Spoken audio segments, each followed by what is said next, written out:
So thanks for taking your time out today, Kate. I guess what we're trying to get from you is a little bit about your journey through Guild, and if you have any political affiliations just off the bat, if you could disclose those, that'd be great. No political affiliations. Stumble there. Yeah, no political affiliations. And my journey with Guild started in 2015. So I was a fresher. Yep. I was a fresher rep on Arts Union, and I was approached by a member of campaign team, someone quite high up in the Labor Party, to run for Star. And I didn't know there was any alternative. I sort of was just very say yes to everything. So I went for it and I ran pretty hard, and yeah, it was, it wasn't a bad experience in itself. The election, for me, it was more so like post-election that shaped a lot of how I see Guild and how I see Star and some of the other tickets now. I was, sort of asked if I wanted to run for subcommittees after not getting elected for OGC, and I was going back and forth between SOC and PAC. I ended up deciding to run for PAC and was offered treasurer of the PAC committee, and then asked if I could step back down to OCM.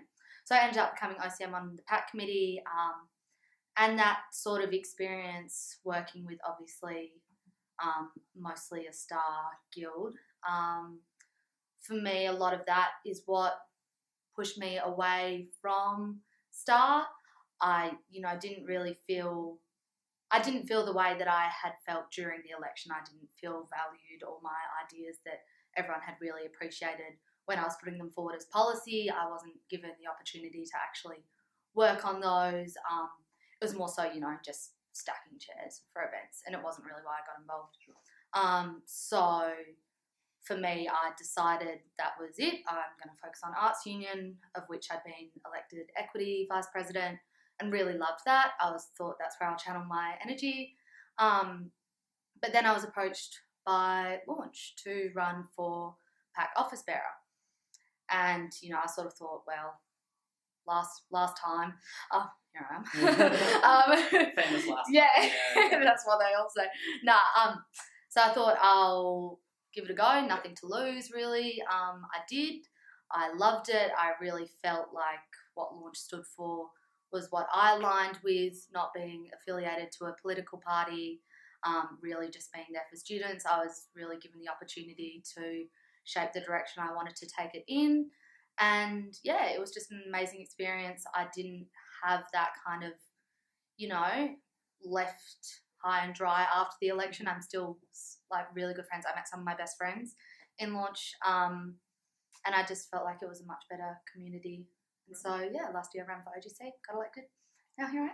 Exciting. And I guess, do you want to sort of, before we sort of get into that Star versus Launch thing, do you want to walk us through what your experience on Guild Council as a Launch councillor has been this year? How have you seen the Guild operating? What kind of lessons have you taken away from that? Yeah.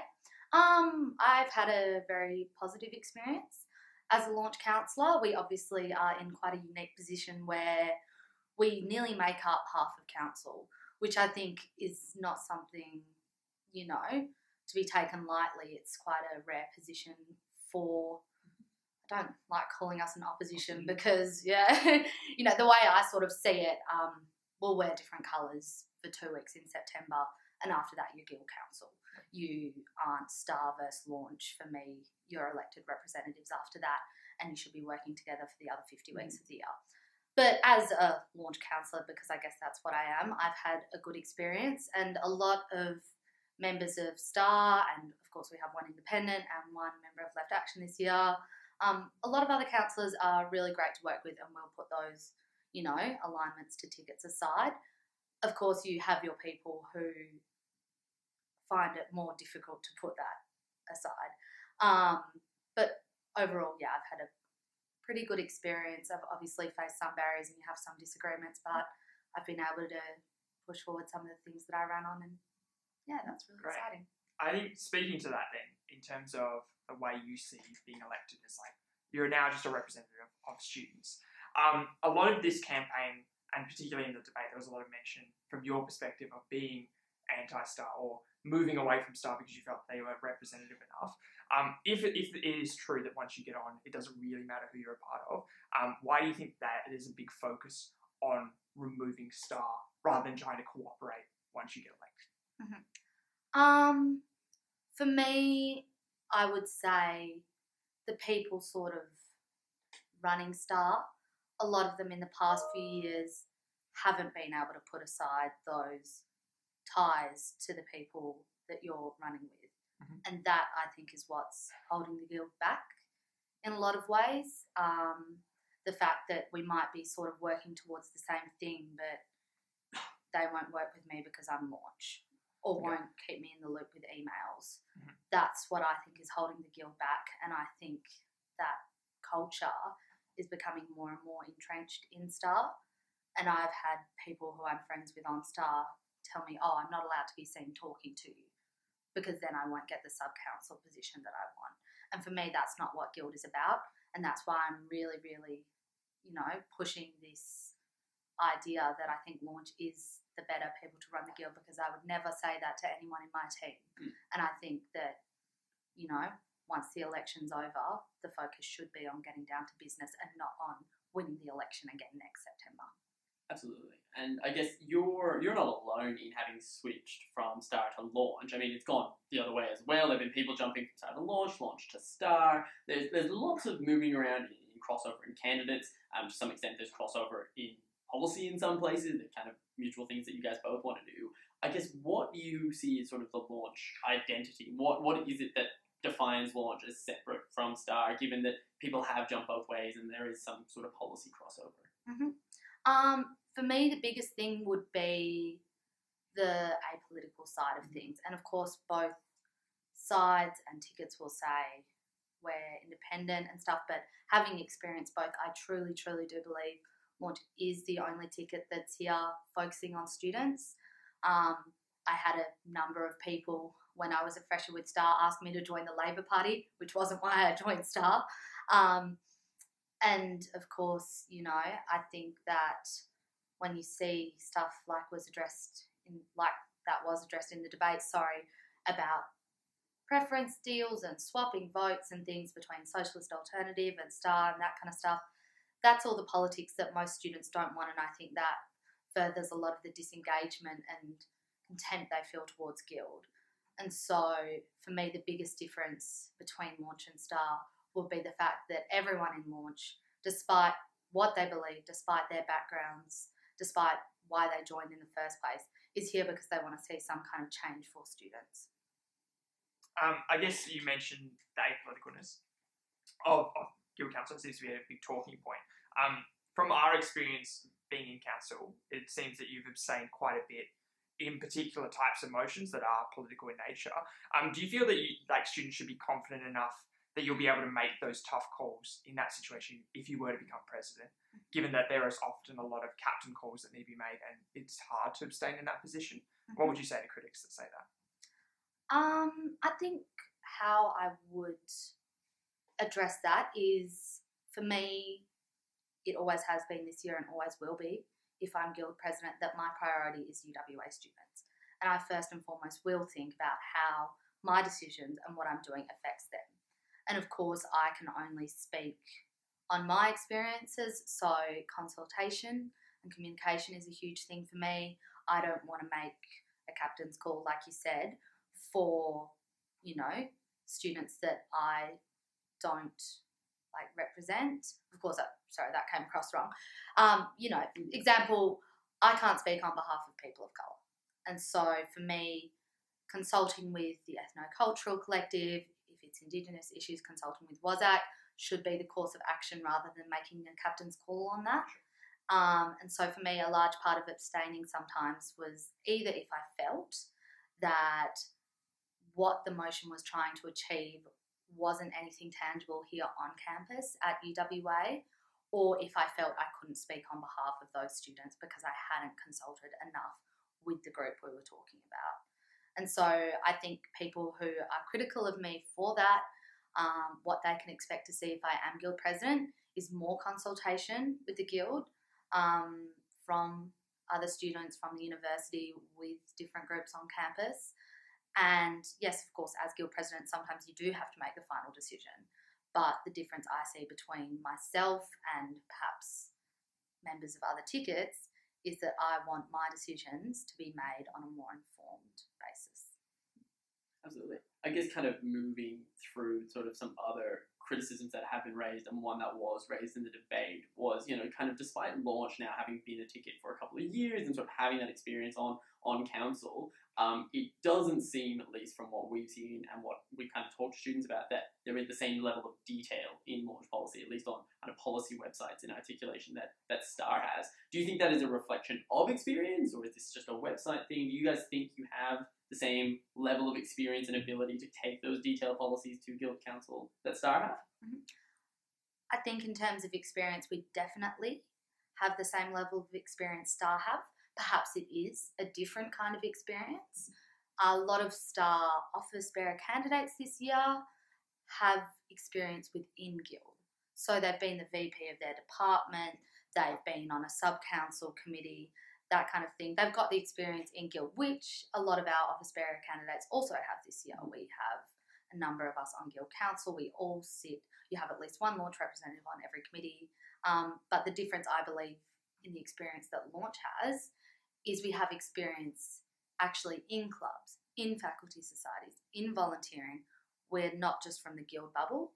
And I think that brings with it a whole nother level of insight into how the student body actually functions. So I would arguably say we have a different breadth of experience, but a very, very valuable one that we'll be able to use within Guild. There was another part of the question that I have That's plenty. Yeah, experience. that's all. It was website policy. Yeah. Comprehensive policy. Yeah. That was it. Okay. In terms of comprehensive policy, yes, I know our website has gotten a few criticisms. For me, the biggest part of policy is you can go out and promise the world, having a look at, some of STAR's policies from last year, you can promise an ice skating rink on Oak Lawn. But if the next September you haven't delivered that, then you shouldn't be going out and promising that much again. Launch's biggest thing is we've gone through and we have checked all our policies are achievable. We've checked with students that this is what they'd want to see. And I'd rather promise less and then go back to students the following September and say, hey, we delivered every single one of our policies than promise, a whole range of things and deliver 5 of them. Okay. And I guess flowing into a little bit about policy. So at the debate, there was mention about the 13-week to 12-week semesters and the way in which we'd approach creating change that way. You mentioned bringing yourself to the table and having a conversation around that. What do you think about that approach that you guys have at launch that would be distinct from the approach that was taken by STAR in also trying to negotiate with the uni but not reaping those rewards? In reference to 13-week semesters, I believe that the approach STAR took of, only starting a campaign and starting a public protest against this once the decision was implemented is fundamentally flawed. We should have, if we are going to mobilise students and start a Save Our Semesters campaign, why didn't we do this when it was discussed in 2016? I really, really believe that whoever wins the Guild next year, launch or STAR, it's going to be quite difficult to get us back to 13-week semesters because that change is already in place. Of course, launch will be fighting for it and pushing for it, but I don't think it's going to be an easy battle. I think the approach that launch would take is really communicating with students when these kind of things happen rather than leaving it too late and then trying to mobilise them once things have gone through. But also in that sense, really being able to take that, stronger link to the university and saying, hey, you guys are considering, 12-week semesters. Here's what students are saying right now while it's still, on the table before it's too late. Yep. So I think that would be the different approach, but also the way that you go about having those discussions. I feel like the relationship, at least from what I gather and what I've seen trying to, push things like bike share through this semester, there's quite a hostile relationship with the university and we have the partnership and that kind of thing, but I feel like it's not really honoured a whole lot because when, you know, issues come up, sometimes they're dealt with in a hostile way, and so Launch will be looking to change that. Okay, I guess the last thing I'll ask on that is that if that seems like quite a difficult thing to change, that environment and that culture between the university and, you know, the guild. Your approach, you mentioned, is to bring a bit of activism to that earlier to try and create that critical mass. Do you think that kind of flies in the face of trying to create a bargaining power by going to the university and being like, we're going to negotiate with you in a civil way, but also we've got this campaign going on by the side of a Save Our Semesters in 2016, retrospectively, if that makes sense? Sorry, I might have explained it wrong. I don't think what I would be doing is having, you know, an active campaign on the side while also, trying to negotiate. I think more so when I talk about communicating with students and mobilising them, it would be more through stuff like surveys, like engaging faculty society presidents. So being able to sit down with them and you get a written statement from every single faculty society. I think going down and politely being able to sit at the table and really articulate your point with evidence in that more professional way is how you'd have more success, in my opinion. And I think doing that rather than going and banging on the door with here's a petition is probably going to get a better reception. Okay. I guess, like, kind of on the idea of sort of engaging with students, one of the policies you guys have put forward is online voting. That sort of reared its head again. Online voting has obviously been touted as a way to get more people involved in voting and things like that, and less harassment, less paper, all of these environmental benefits. Do you think online voting is actually feasible? Do you think there's any potential problems that could arise from bringing in online voting as opposed to the current system we have? So Launch hasn't really pushed online voting super hard this year because we've wanted to focus on other things. Of course, it is still one of our policies, but the key part of the policy is that we would investigate online voting. So for me, I don't want to go in and say, Launch will bring in online voting. I mean, I do want to pull you up on that because your website does says, quote, Launch will introduce online voting to reduce the impact of guild elections on the environment. Do you kind of want to temper that and say, like, something you would investigate? Yes. Right, okay. Okay, yeah. Maybe I should have No, that's all good. That's all good. I don't want to catch you out. No, that's good. No, this is good. This is the fourth estate. Okay. Well, a big thing for me is it hasn't been one of our, like, I would agree with you. Policies. Yeah, it hasn't been something you guys have been pushing. Yeah, So definitely not as hard as we have previously, just because I think it's not a priority. I do still think the idea of online voting could be good, even perhaps when we say online voting, speaking to Mary, the RO, something like electronic voting. So you go into the booth and instead of having a ballot as long as your arm, there is an iPad set up and you vote that way. So it would be something that I'm no expert in online voting, but we'd look into, investigate, and I think, definitely sometime in the future it could be a cool way to revolutionise guild elections. I think it's very responsible. And then I guess, or like you mentioned about the ballot paper as long as you're on, right? And I think that there's I've a got common... short arms, so. I don't know how it stack up against mine. But I think that kind of touches on a sentiment that the student population have about voting and these guild elections. Do you think that there's any potential from a party perspective for Launch to ever push for electoral regulations that would kind of temper the amount of people that would be involved in the elections to, I guess, foster this environment that those that are involved are the most committed that you're voting for and that you aren't having to delve through 200 names to try and decide who you think is the best candidate? So do you mean from like a ticket perspective, or I think I mean either. If it's internal, if on a Launch basis you guys internally want to make changes within your party structure, or even on like a governance level in the electoral regulations and trying to create some change to, I don't know, limit the number of people that can run for a ticket, or just, I guess, to change the culture around these elections so that parties, I guess, don't have 200 plus names attached to them. So from a governance perspective, I'll start with that. Yep. Sitting on governance this year, we have been able to push through a number of electoral changes. So stuff like when Launch was calling for cutting the amount of flyers in half, that was successful, and I think we've seen a pretty positive impact, at least on the environment, hopefully on students. So I think electoral regulations in that sense, you can push them through and change them. In terms of, I know there's discussions around capping the amount of candidates, in a regulation sense. I personally probably wouldn't be in favour of that, just because I wouldn't want to ever stop anyone from getting engaged in this process. And I think it's an amazing thing that so many people do want to get engaged. Mm-hmm. But I also agree there's people who sign up and they have no idea what they're signing up for. And a big focus for me, moving on to the ticket side of things, for Launch this year has been making sure that every single person running for Launch is doing it because they believe in what I believe in, because they want to see a change, they know what they're signing up for.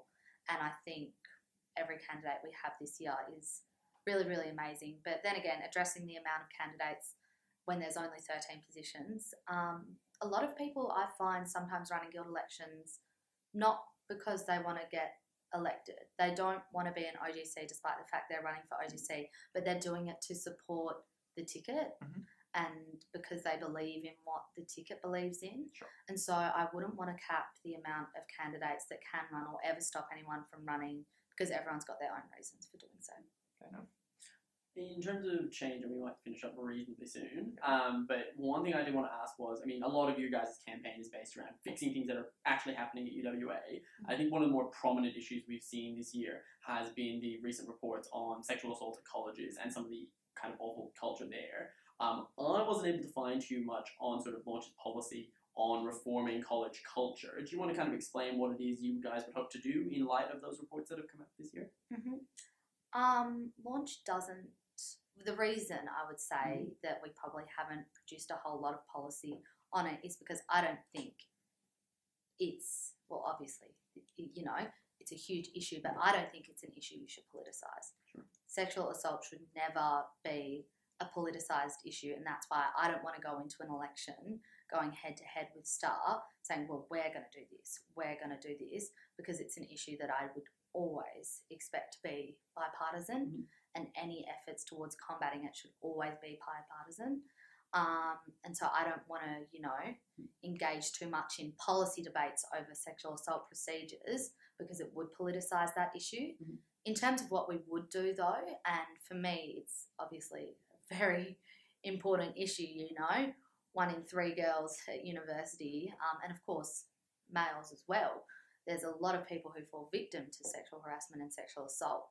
And so it would be very important for me to work with colleges, but also to work with guild events, to work with clubs, to work with club leaders, and really engage in, I think, training and education can be some of your strongest tools. So I had a chat to some of the colleges actually when I was, developing my policy platform, and they were telling me about some of the modules and workshops they run in O Week around consent, respectful relationships, healthy habits when it comes to drinking, all that kind of stuff, which ties into stuff that can perpetrate those issues further. And I personally believe really it's not something you can politicise. Everyone wants to work and do something to combat this. And that's what Launch would continue to do, build on what the amazing women's department has already done, work with the university and bit of bipartisan consensus, how exciting. So finally, before we finish up, is to ask you, I guess, why, and with the thought in mind that a lot of what you've been talking about is this question of promise versus action. Why should the voter choose to, I guess, bank on potential promises or limited actions, I guess, against Star in this election? So why should we vote for Kate Fletcher for president? I think you should vote for myself and vote for Launch, because we've seen 8 years or so. We've seen... Sorry. I think fact check. I think it's 6 years. Six. It is. I just realised that. You said that in the debate as well for the record. Yeah, I don't know why 8's in my head for some reason. I think 20. Yeah, I don't know. There was a year 6. between. Yeah, 6.